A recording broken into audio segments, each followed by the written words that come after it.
Welcome to the Forward Marketing Podcast, the podcast that covers internet marketing strategies and leadership tactics to move your business forward. With your host, Joshua Jarvis. Welcome, Forward Marketing Podcast listeners. That's the number 4, rdmarketing.com is where you'll find the show and the show notes. We've got a great show planned for you today. We're going to be talking about how Google is taking over your website and what you can do as a small business owner or entrepreneur to take it back.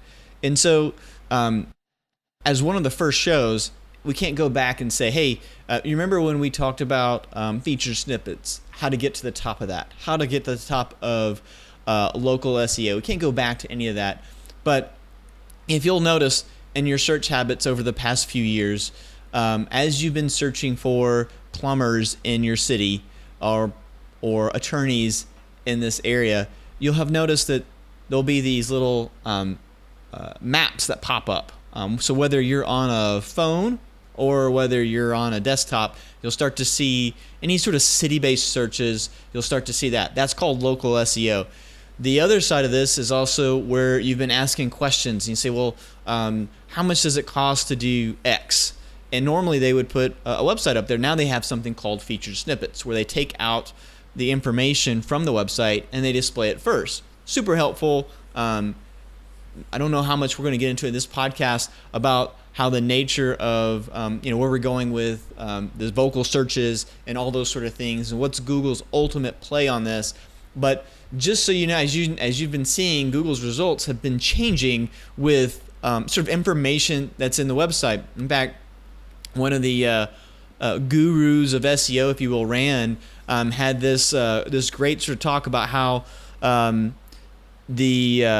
it's almost like the Trojan horsing of search, where there's information that people always wanted, that we wanted, and that we would go and find it. And now Google is displaying it on the search results. And what's happening is that these search results, whether it's local SEO, whether it's these tables of information, or whether it's answers to questions, Google is displaying it now, hoping to keep you on their search page, and really in hopes for that you would click on an ad as opposed to going and visiting the website. I mean, after all, they do want to generate income. And so it's really that talk that kind of inspired this, and I'm listening to it, and of course I'm a nerd, and so when it comes to SEO stuff, I get really excited about all these different things. But I'm also a business owner, and from a business owner's perspective, I'm like, oh no, what am I going to do now? Before all you needed was a website, and then you had to learn marketing, and then now all the marketing stuff that you learned is getting sort of turned on its head. And one of the reasons we wanted to talk about this today was because, frankly, Google is getting a lot more aggressive. And so as a small business owner, what can you do? Well, first of all, you just got to pay attention. That's really your kind of your first point here, is just pay attention to what's going on.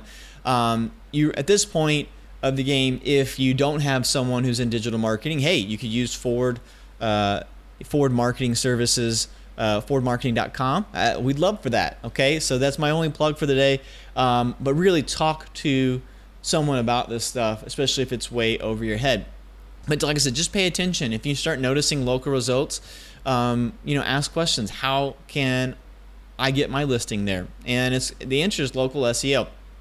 And so that's kind of stealing my thunder for one of my later points for the podcast today.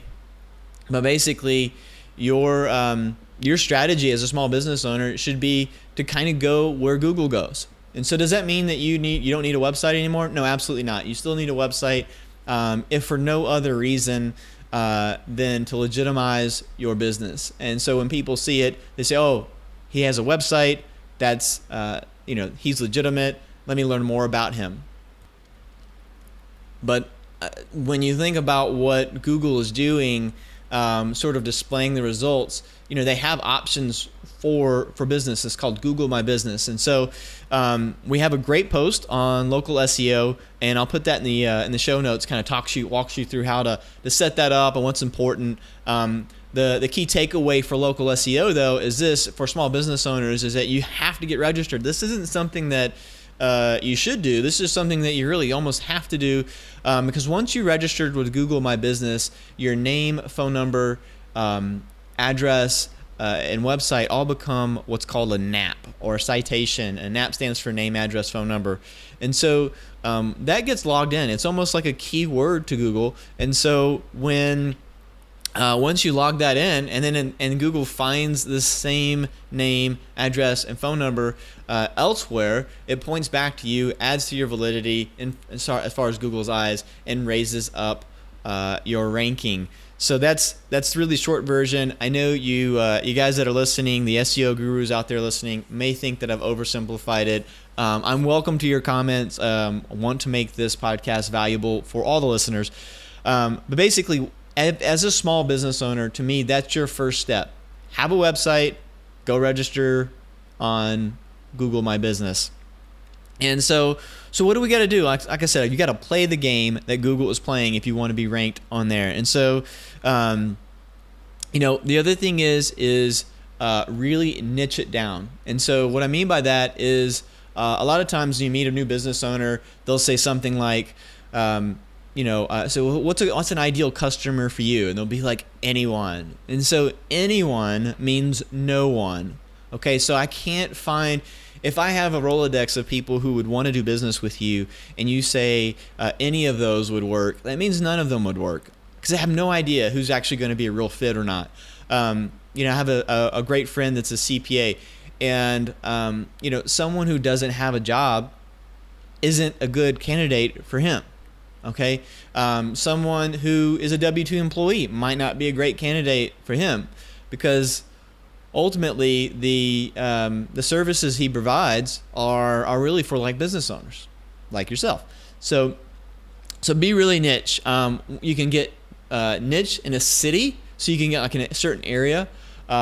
This works really well in the suburbs, or if you're in a well-known part of a city. So like if you're in New York, for instance, if you're really well known in the Manhattan area, then that would be really great to target that, or those little I forget what they're called up there, the boroughs.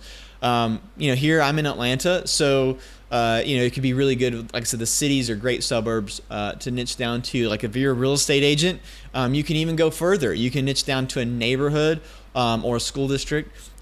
Think about how your customer searches, and that's really where you want to be a niche of. And so it's real important to go after these niches, because one, you can do well on the local side, local SEO side of things, but two, that's also tends to be where there's less competition when it comes from the big corporations. So ultimately, how are you going to sort of play this game? And when I said get niche, I said be local. But here's the key takeaway: be unique. Ultimately, people want to do business with people who are passionate about their business. And so this isn't supposed to be sort of a motivational podcast. But at the end of the day, if you're unique, if you're putting out unique content, and I don't mean cranking out blogs, I mean actually putting out unique content. So if you're an insurance agent, I've got a great one. He was telling me about how he loves to learn about people's businesses and save them money on the insurance by coming up with a creative strategy there. It's just that kind of person. If he went on video, if he did blog posts that talked about his passion for helping business owners and the unique ways that he's done it, then he's going to get found. That content's going to get shared. It's going to be really interesting. There's a great book by Seth Godin. It's called Tribes. This is really what you should have been doing all along, but building your customer base and going after your local tribes, your past clients, and the people that are like them. And that's really your key takeaway. So what does that mean? Does that mean I'm only talking about referral business? No. What I'm saying is go after your tribe, get a clear picture of your ideal customer, and then sort of build the content around that. And that's what's going to attract those people. So when you have a website, use the same language as your ideal customer. When you go ahead and register for the local SEO, but don't get stressed out about all the other things. Google's not the only player in this whole business here, and so what I'm finding is that people can make inroads on different social networks. They can make inroads elsewhere. So as Google makes changes, just roll with the changes. But if you're unique, if you're creating unique content, if you're putting it out there and you're kind of storing it on your website, you're going to kind of be able to weather all the changes here. So instead of if you put all of your eggs in sort of like, oh, I got to get a feature snippet. No, what we found was that feature snippets aren't the end all be all. You're basically search engine result 0. It should have been the best, but what it means is people aren't clicking there. Okay, so what you want to focus on is creating unique content around your website and around your online presence. So that's all I've got for you today is this: what do we do about Google taking over the internet? Hope you like it. Please go and like and share and rate and review and subscribe to this podcast. I would love to hear from you. Podcast at forwardmarketing.com. That's podcast at 4 rdmarketing.com.